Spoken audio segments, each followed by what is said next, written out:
जय श्री हरि।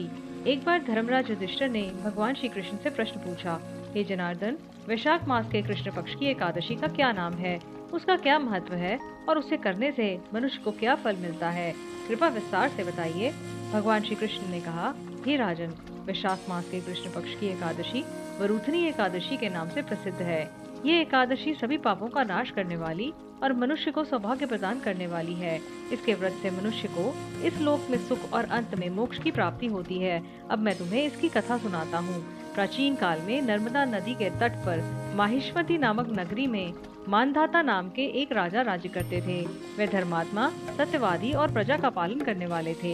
एक समय की बात है, राजा वन में जाकर तपस्या कर रहे थे।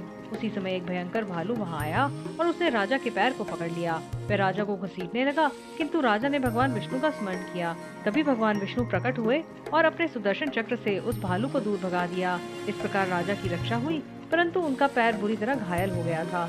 तब राजा ने भगवान से कहा कि वे अपनी इस अवस्था को ठीक करने का उपाय बताएं। भगवान विष्णु ने कहा, हे राजन, ये सब तुम्हारे पूर्व जन्म के कर्मों का फल है। अब तुम वैशाख मास के कृष्ण पक्ष की वरूथनी एकादशी का व्रत करो।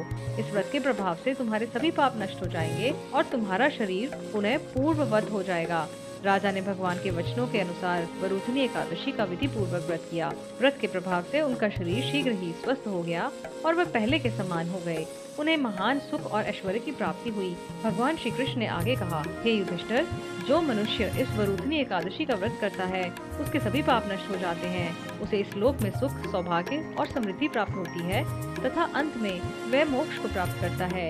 इस व्रत का फल हजारों वर्षों की तपस्या, दान और यज्ञ के समान होता है। इस प्रकार वरूथनी एकादशी का व्रत अत्यंत पुण्यदायक और कल्याणकारी माना जाता है। जय श्री हरि।